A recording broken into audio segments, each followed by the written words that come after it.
Constructing your life is about much more than just building a bank account. Each week, join real estate entrepreneur and mindset coach Austin Linney as he interviews guests who are constructing their dream lives and impacting the world around them on a daily basis. If you're an entrepreneur or wanting to start a business, or you just want to hear motivating stories of how others have overcome the odds, you are in the right place. And now for your host, Austin Linney. Guys, welcome back to Construct Your Life. I have the honor of having Mr. Chase Tolleson in the house. We got part 2 coming up. How you doing, my brother? I'm fantastic, Austin. This is anytime I get to talk with you is an absolute joy.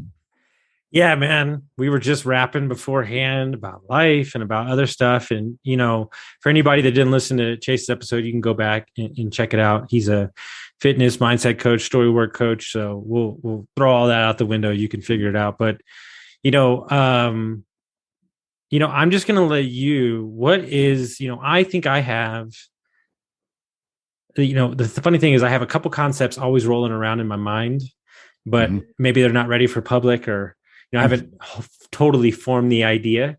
What's rolling around your mind in the last month or two? That people, and especially, in my target, men, are scared and talked out of leaning into their true power. And I talked about this, most people have that friend in their life that, man, he should really go play gigs at bars. Man, he's so good in business. Man, he's so good with art. Dude, he's so great. He's helped me with my fitness, but he works in, labors, and he could do great things in the fitness world. And if for y'all listening to this, I'm sure somebody just came to mind, like, yeah, this person, he's so good. He's helped me with this. You know what? That's you too. Y'all out there listening to this. You are that person in somebody's life that you are seen as an individual with a unique skill set. And if you don't know what that is, or if you don't believe them when they tell you, it's because you have a story running in your head, and it's likely not your fault. But we have these stories and these narratives running into our head, and they've been pumped into us since childhood. And especially men now, it's like, to be a powerful man is abrasive. And no, don't do that. Don't do big things in the world. That's going to scare people. Fuck that, dude. Lean into it. Grab life by the balls. Flip it on its fucking head. And handle your shit. And I think it all boils down to what I think the bigger issue is that we've been taught that you can only do shit that makes you money. Yeah. And at the end of the day, like, you could have a really successful job. I'll use myself as a context. When I was at the end of my restaurant selling wine, cocktail program, like, I wanted to take a wrought iron and stick it in my fucking eye. I was angry. I was upset. I was drinking heavily. I didn't want to be there. Everybody in the fucking world knew that I didn't want to be there. It wasn't like I was, unfortunately, as my girlfriend would say, you don't hide your emotions very well. Like, everybody knows how Austin's feeling. So, and it probably got old, but here's what happened. The moment I got my first Airbnb, I didn't give a fuck about work anymore, because I was doing something outside of that. And that rope didn't feel like I was at the end. It felt like, oh, this is just work. This is a way to pay for another Airbnb. Boom. Boom. Yeah, boom. Exactly. And to your point, when I was in the Navy working 16-hour days, it felt like work. I would go sneak off and take a nap under the deck plates in the engine room. Mm-hmm. And I was like, fuck this. These guys want me to do what? And then I get out and I open a gym, and I'm working 16-hour days, and I'm lit up about it. And in the last 7 years, times have changed a bit, and it's time to move on from the brick and mortar gym industry. And by the time this airs, I'm willing to bet that I have moved completely on. But that's just it. Guys will fight that gut feeling. And any ladies listening to this too, people fight this gut feeling. And they'll fight it for many different reasons why. See, here's what I like to do. There's a conversation, and there's words that you're saying out of your mouth. And then there's the way I interpret it. And that's what I think is some of my special sauce. And what you're actually saying when I have bills, I have a house, I've got cars, is you're saying, I don't want to lose what my social status says. That's what you're saying. You're not stepping into your true power, because what is the community going to think? Yeah, those are all signs, right? Signs of status, signs of this, signs of that. And Alan Watts, quote from Alan Watts is, we've become so wrapped up in the signs that we've lost touch with our senses. And when we get back to ourselves and back to our senses, chapters change. And the old narrative of go work 60, 45, 50 years for a company and then retire, and maybe you have enough money squirreled away to enjoy yourself for 10 years before you're too decrepit to do anything, that's dead. Mm-hmm. If I read something the other day that like intermittent retirements are becoming a thing. Yes. Where people just go jobless for like 6 months and live on their savings and then take their next thing. And the more that we can lean into stuff like that, dude, that's power. Dude, I tell you what, I'm 1 year and I've read this in a book. I can't do it just yet because just some of where my coaching clients are, they need me. We're building companies, stuff like that. But I've heard from a lot of high level Europe coaches, because it's built in the grain. They'll say, listen, I'll coach from January to May, but from June to July 15th, I'm not coaching. And I think to myself, like, I haven't had a week off totally in a long time. Like, how fresh would I be as a coach if I could get that space away? And so I'm like, that's how I used to wait tables. True story. In Austin, it was March to June 1st was hot potato, baby. I could make like 30K, and then it would die. And then from September to November, it would be hot. So I would literally work my face off, make like 30, 40K, and then disappear and work like a day a week or 2 days a week, or not even work at all. And then I would come back fresh and ready to go again. Like, we need to bring that back in society. Yeah. And some people may hear that and go, oh, well, you're just going to burnout and then going back. And my counter argument to that is, well, a lot of people spend their life on this slow burnout. And okay, cool. What would you rather do? Like, spend your life walking over gravel and sharp glass, or walk over some coals so you can lay on a beach for a week? Isn't that the argument with like pure just fitness, right? Like the question is like, I've got 2 coaching clients who are ultra marathon runners, and I find that avocation to be mind-numbingly crazy to me. And what I mean by that is, like, you are entering a world of straight up pain. Like, and it. Like, there's no, like, it's not like, hey, there might be pain. It's not like you're like on a river raft trip and like, oh my God, there's some rapids all of a sudden. Like, what you're signed up for. Like 50 miles running. I could do 50 miles on a bike standing on my head. Like, that's nothing. But they find so much peace in it, because I think what you do is you run out the noise in your head. Yeah. Oh, yeah. Well said. I mean, if you're out there for 50, 100 miles, like, dude, where else do you go? It's the macro scale of, like, for my clients, I prescribe 45-minute solo deviceless walks. You're familiar with those due to the Enlifted Circle. And that the ultra marathon is like that on steroids. Yeah. No. And so the question is like, and I'm just as guilty as the next person. That's why I get a massage. Like, we are all just iPhones with a million apps open and no updates. That's all we are. Ooh, Austin Linney with the quote of the week. iPhones with a million apps open and no updates. Dude, I'm using it. I'm taking that and running with it. And you're right, because we've got everything, all these stories running in the background. So how do we close the apps and give ourselves an update? Becomes the next question, right? Yeah. Well, the word is permission. Like, because here's the deal. When I coach somebody, perfect client this morning, she is lost. I mean, like, we're down there, baby. Like, and not in a bad way, on drugs, just not living her life. And I said, listen, you right there, inside of you, I can see the warrior that you are. I know she's in there. You just don't know how to find it. And I said, you know that movie, Hunger Games? I was like, you are catching fire. Like, you are that person. Find that motherfucker. Let's go down together and let's find her. And she wrote this long thing down, and I changed the words. And she's like, I am a badass. I am a fucking warrior. And I was like, and I made her say it and breathe. And she's like, I was like, how do you feel? She's like, I feel it again for the first time. Yes. And here's my thing I took away from Enlifted One.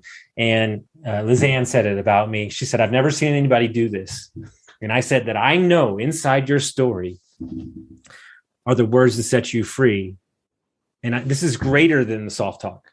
Inside, I can take your entire paragraph and I can pull out words from different sentences and I can put them together. Yep. And that's life right there. Inside the bullshit and the layers of crap is all you need to connect with your inner soul. Yep. And you don't always see those pieces laid out until you have a guide. Mm-hmm. Like, if we're talking hero's journeys, hey, plug hero's journey. Me, Austin, do it. Building Men, go do it. Go sign up. You want to. If we're talking hero's journey, every hero's journey has a guide. So like, and when we were riffing before this call, you were talking about a couple of your mentors. I've had coaches throughout my life. Like, to move forward, there's a guide somewhere. And so many guys out there are fighting this masculine urge to like, no, well, I'm a man. I can do it on my own. I don't need a map. I'll just get lost in the suburbs for 3 hours before I get to my sister-in-law's house. No, dude, just open your fucking iPhone, punch the map, punch the coordinates in, and then go there. And I mean this wholeheartedly because it happened twice yesterday. There's no chance that any of my coaching clients that picked me to coach them, we are working on the things that they thought they picked me for. Nope. No chance. Everybody, the same messages come from 4 different clients this week. We are nowhere near where I thought we would be. Dude, you know how many times, because like my service, and surprise, I'm going to bait and switch you a little bit. You'll get fitness. And also you'll likely say this on our first call, because I've heard it numerous times. First call with clients. This is so much more than I thought it was going to be. Exactly. Yeah. And the thing is what I tell them is, I don't know, you don't need to know where we're going, because I know where we're going, and let the magic do its thing. And so like, perfect example, client, I'm reading their 5-year vision, and I'm coaching her and her husband, and I'm looking through it, and I'm just dismissing everything that has to do with business. I mean, just literally don't even give a shit. Right. And they wrote their goals for me, and it was all business related. And for like 2 months, I'm harping on one thing. Y'all both wrote that you want to have a baby. But yeah, it's nowhere in any of the talks that we're having. And so I kept bringing it up. And I said, you're giving too much to other people. Like, blah, blah, blah. So the last call, we got 1 more month left. And at the end of the call, she goes, look, she goes, can I do this? And I go, yeah, whatever you want to do. And she goes, I'm taking all my goals that I wrote for you and I'm throwing them in the fucking trash. She goes, because none of those things matter, because you gave me back my life. Boom. Fucking mic drop right there. Like we're what, 15, 16 minutes into recording. And like that's already a golden nugget bigger than anything I've heard this week. And dude, you're so right. And to your point about like, you don't have to know where we're going. My dad flew for United, right? And he flew internationally. When you're going to like China, a lot of people would think that you just fly across the ocean. So like without a guide or a trained pilot, you're going to try and just going across the ocean. Guess what? It's going to take a lot longer. You might run out of gas. You know where they go? They go up and over the North Pole because it's shorter. It's scarier. There's nothing up there. Mm-hmm. So it pays to have a guide and have someone who knows what they're doing. Well, I just watched 14 Peaks last night, and he said, listen, when you go to Mount Everest, you're not in charge anymore. The Sherpas are the ones in charge, and you will listen to them, and they run the mountain. And he's like, I'm just letting you know. He goes, I'm from Nepal too. I can do this without them. And he goes, it ain't happening. No. And so many people think I'm going to build a business. And a lot of y'all out there can build a business or get really fit. And, I know that just in fitness and mindset stuff, I've spent 50 or 60K in certifications. Mm-hmm. So like, by all means, you want to do it on your own? Cool. And I don't damn well that if I fly internationally, I want a pilot who's gone through pilot school. What's that joke about? What's that joke? What price am I going to pay for the surgeon that's doing his, 7,000 surgery for the guy that's doing his first, Yep, exactly. And it's like you never know you're in the presence of greatness until you sit in a workshop with Mark England and you watch the guy say 5 words and everybody's crying. Dude. I mean, like that's in the presence of he hasn't even said anything. And on the Get and Lifted podcast, episode 1, we had a question at the end. Who's the best coach y'all ever had? And all 3 of us, Kimberly, Dave, and myself, Mark England. You know why Mark is so great? And I really, I hope that they cut this part out so we can just send it to him. But there, and maybe it's just me. I'm curious your feedback on this, because I was just talking to a person about this yesterday. When I'm at a show, when I'm at when I worked in the music business, everybody's there to see the band. I'm there to watch the fiddle player. I want to see the fiddle player and how he moves and how he interacts with the crowd. When I go to a workshop that Mark says, I'm listening to the words, but I'm also seeing his mannerisms and how he holds the space for the room. And I told him after that, I said, dude, this is an art form. You have created fucking art here. And there is so much trial and error. And there's so much and even me, if you I just got off a call today with people that are going to streamline just the onboarding process for my clients and tech automation and stuff like that. And it's if you would have came to me a year and a half ago and you would have said we need to do that, I'd be like, no, I don't even know what I'm doing. Right. But now we've entered a space where, I've been on, 20 coaching calls a week for, 2 years now. We're in the fire. The fire has been lit. I've been standing inside of it.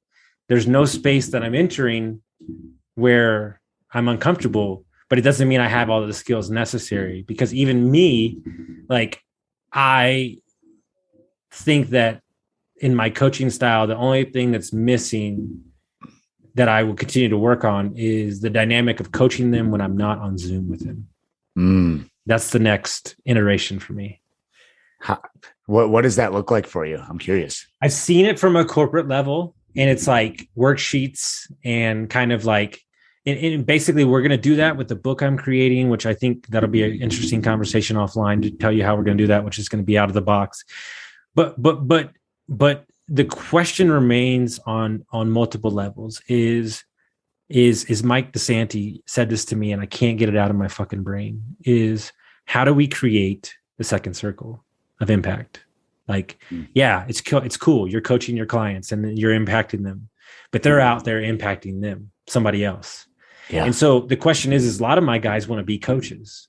So now we've entered a different realm where now I have to teach them the business of coaching, which is an entirely different conversation.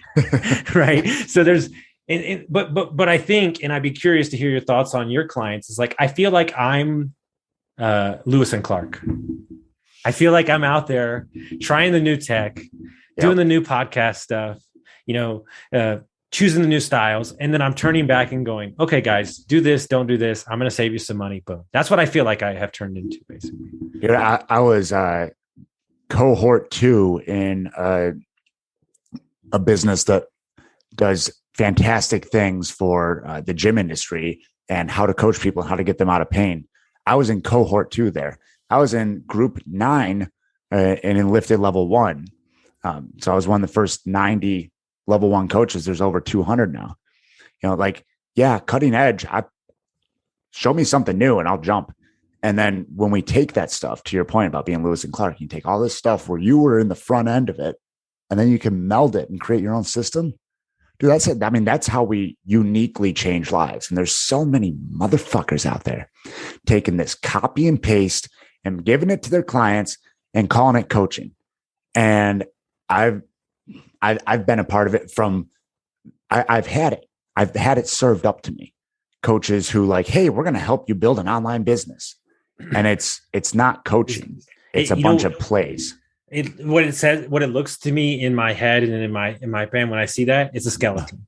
Yes. There's no skin, there's no soul, there's no heart, there's no nothing. And I tell, dude, so you know me, I can't hold anything back. I love it. So we get on this call with this company, and she was like, "What do you think of our website?" I was like, "It's the biggest piece of shit I've ever seen in my life." And she's like, "Why?" And I was like, "Because it has no soul.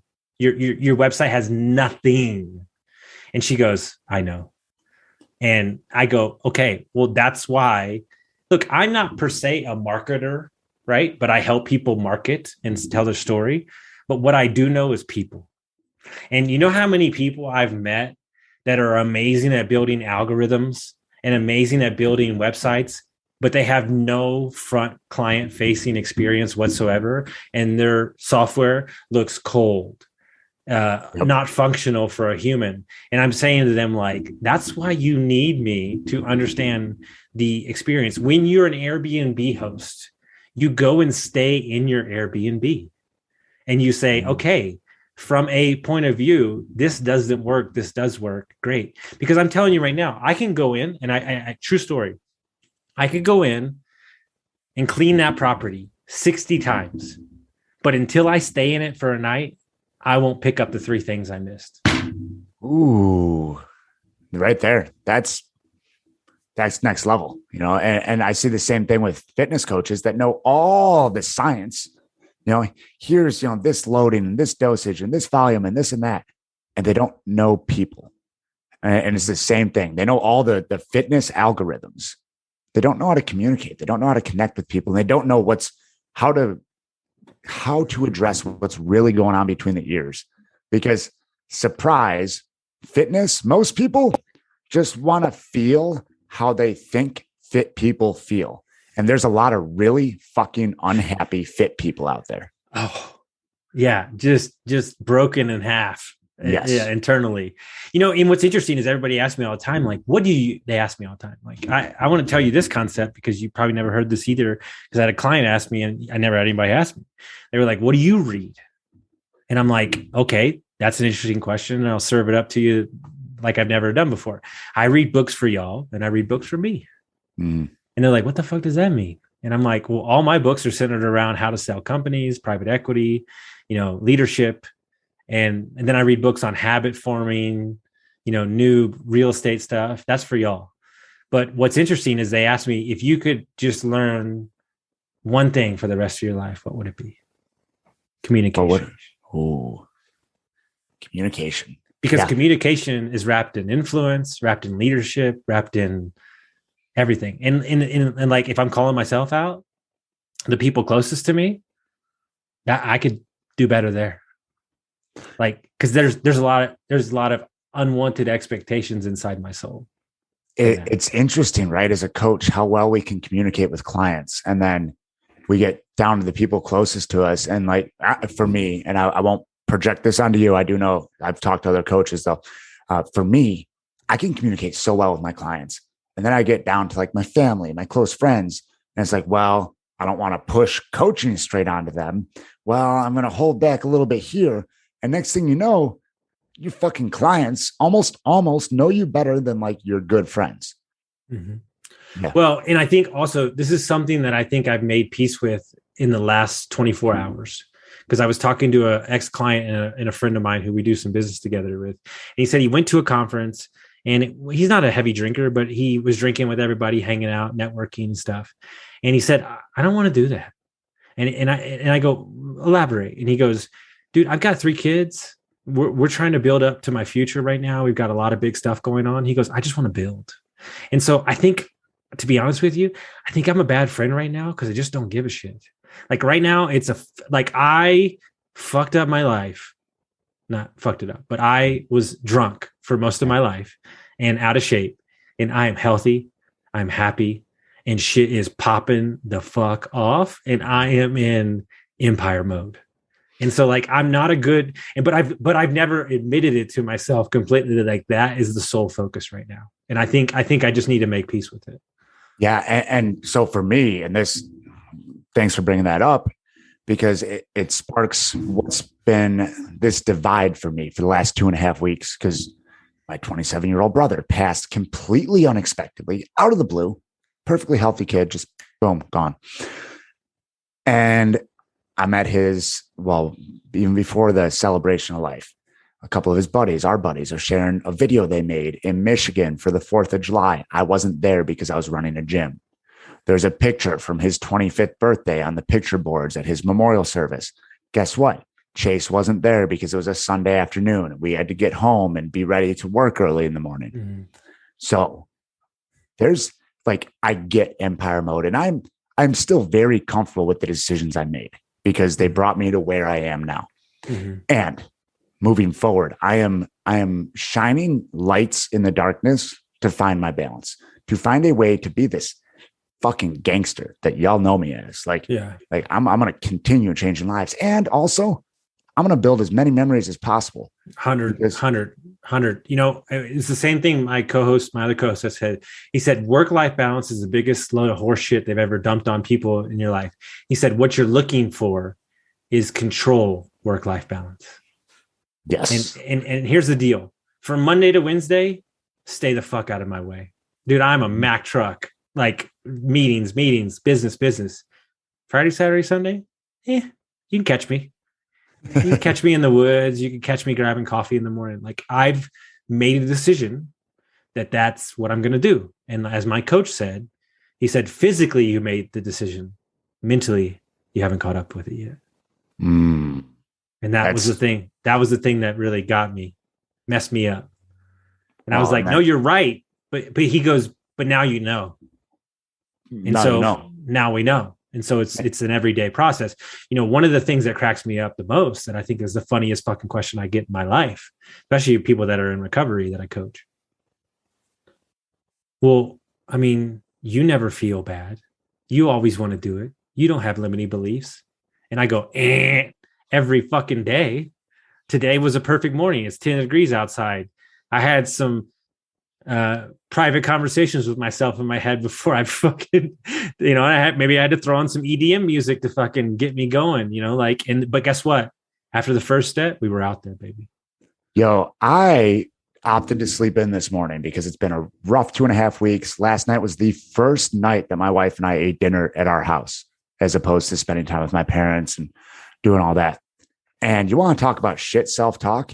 When my phone started ringing and I didn't have our other podcast on the calendar for this morning, Austin Linney is calling. And I'm like, oh shit. And dude, I was walking in here in my office like, you piece of shit, you dumb mother.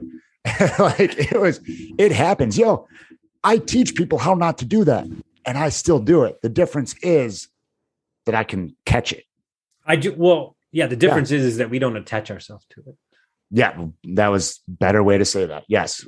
Because Don Miguel Ruiz wrote a great book called The 5 Levels of Attachment. And he talks about how, attachment's like a soccer field. You're at a soccer stadium, but you're watching the game, but you're not really paying attention.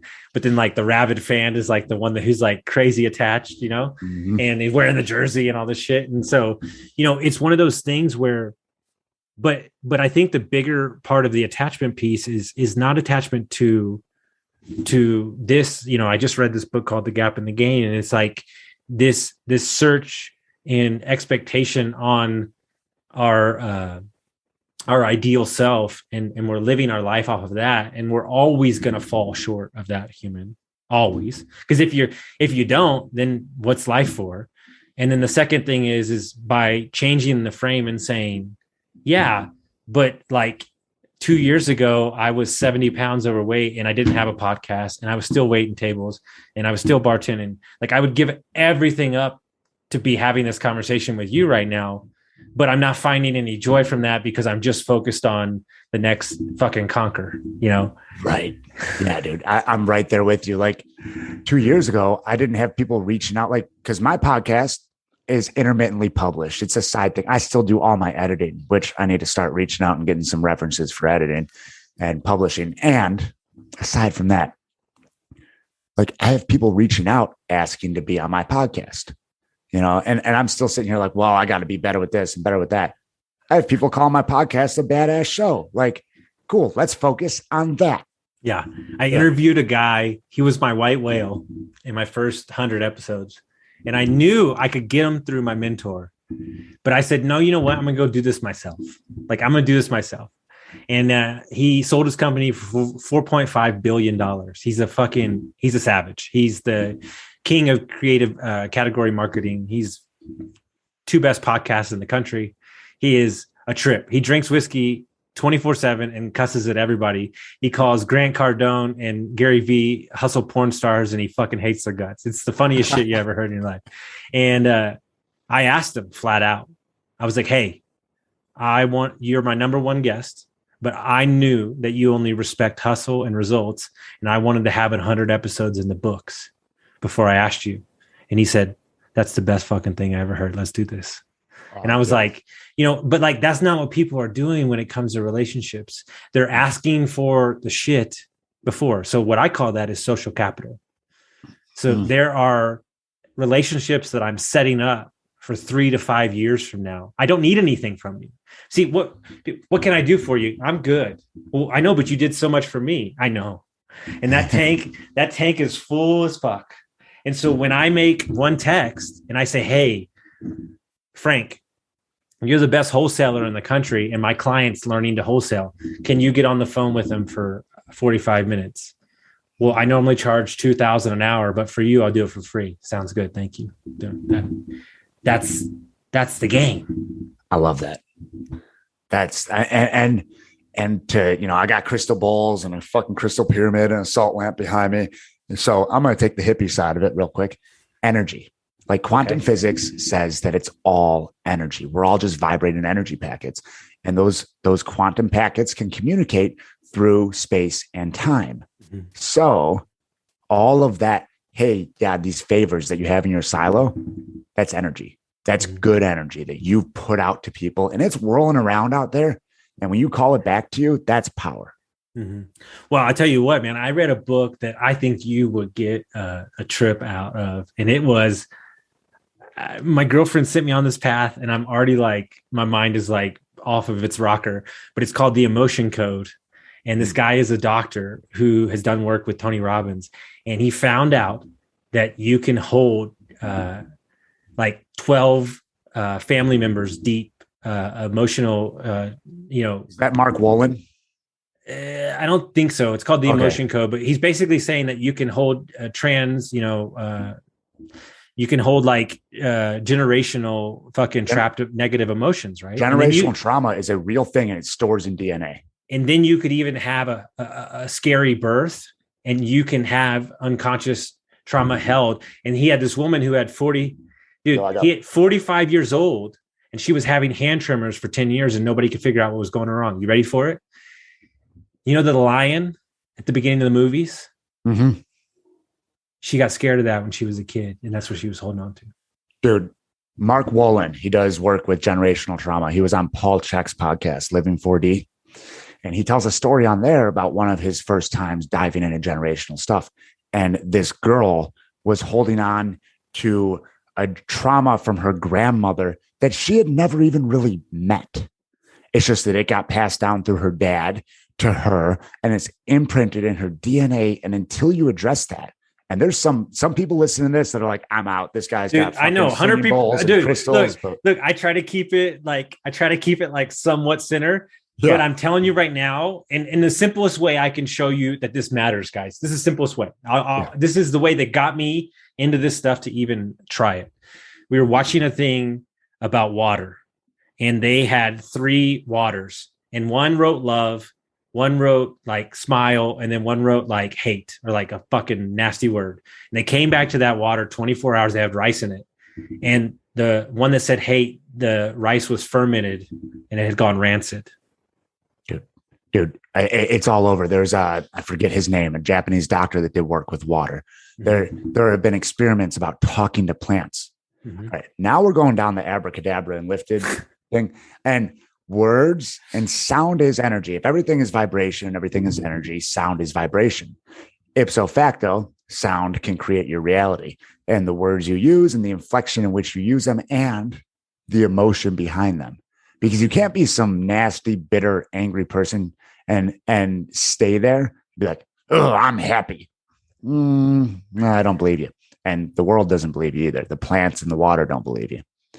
Well, the plant in my office when we were in Austin grew like 10 times because of all the talk and the excitement and the knowledge that was, dude, I'm telling you, like, that's when I started, like, I'm like, all right, I'm in, like 100%. Like this, it's crazy. Right. And so, Ryan Sprague said this on my podcast, and correct me because I always get it wrong.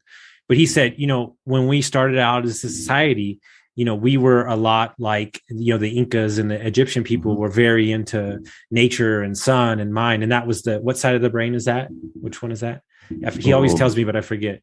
But basically that's one side of the brain, and the other side of the brain is logic. And he said, the problem is that as a society, we're going straight to the logic side. Yeah. We went all left brain, and that right brain is, and another way that Ryan was one of the first people that heard say this really well is a lot of people are doing, and they forget that they are human beings, and they need 100%.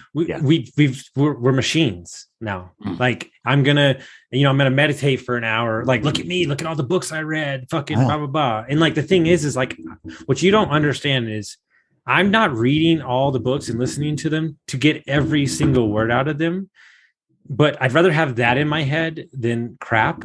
But I'm also, something's going to hit me. Like, and I'm not here to judge what it is. Like that one sentence, that one phrase, like that one thing. And to be honest with you, I might not even know it per se. It might hit subconsciously. And then I pull it out, like, in a meeting 6 months from now. You know how long I felt like subpar, because people would be like, yeah, I heard this in this book by this author. And I was like, I can't recall things from certain books. And I know what I do is I get done with them and I integrate them into my life, and I carry that knowledge forward. So do you want to be a Rolodex, or do you want to be an example of what you've learned? Mm-hmm. Well, one of my mentors says this perfectly. Like, does your audio match your video? Ooh, that as long as we're on quotes and audio and video, Paul Chek often says, never trust someone whose TV is bigger than their bookshelf. Love it. And then his next one is make your ceiling your new floor. Yes. Well, that's, I don't fail. I start over at the top. Mm-hmm.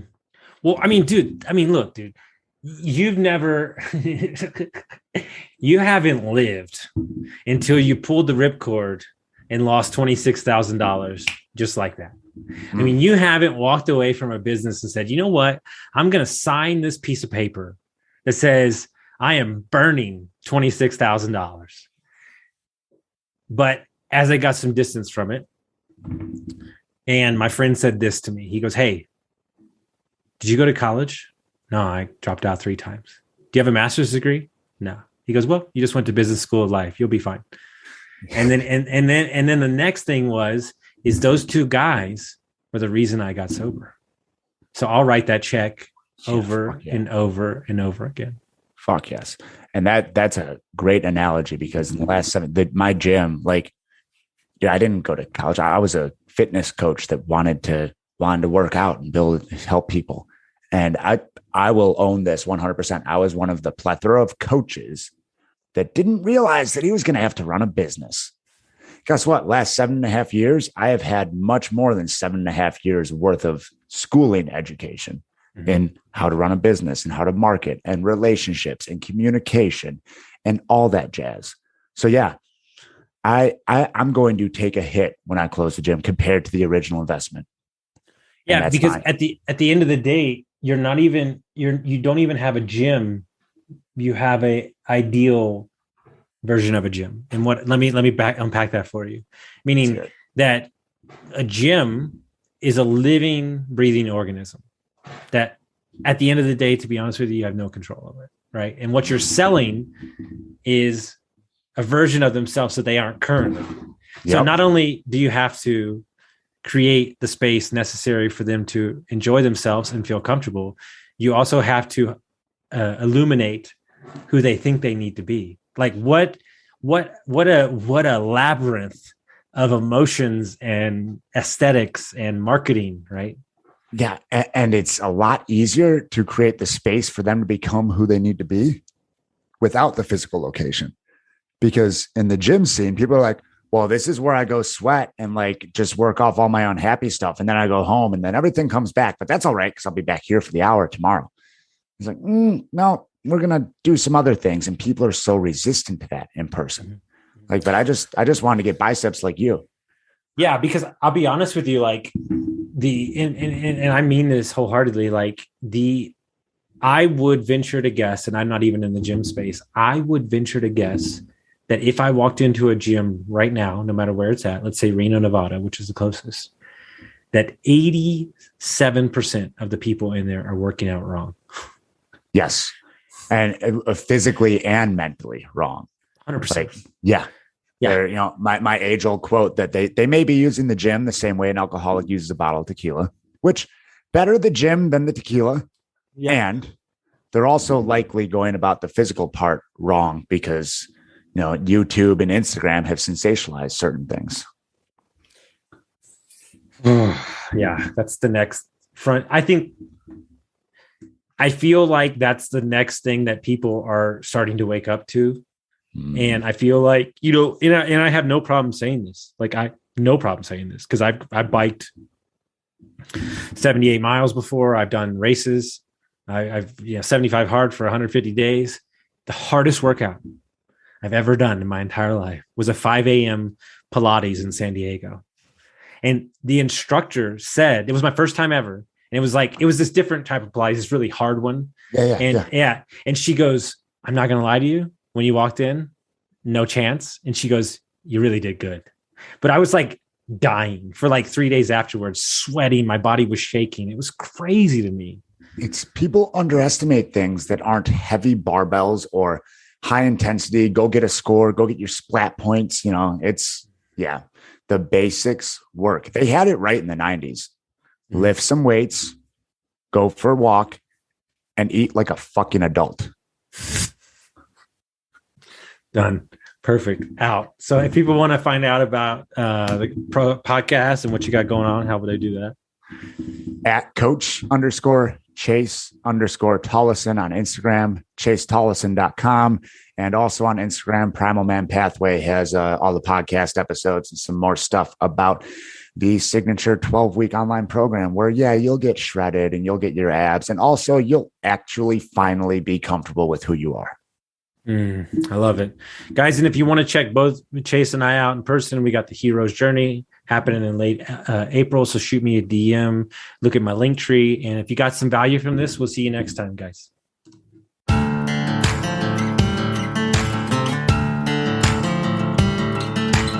Thank you for listening to Construct Your Life with Austin Linney. If you enjoyed this episode, be sure to rate, review, subscribe, and pay it forward by sharing with a friend. Most importantly, take this opportunity to start constructing your life by taking immediate action on what you learned. For show notes, resources, and more information on one-on-one coaching with Austin, visit constructyourlifepodcast.com.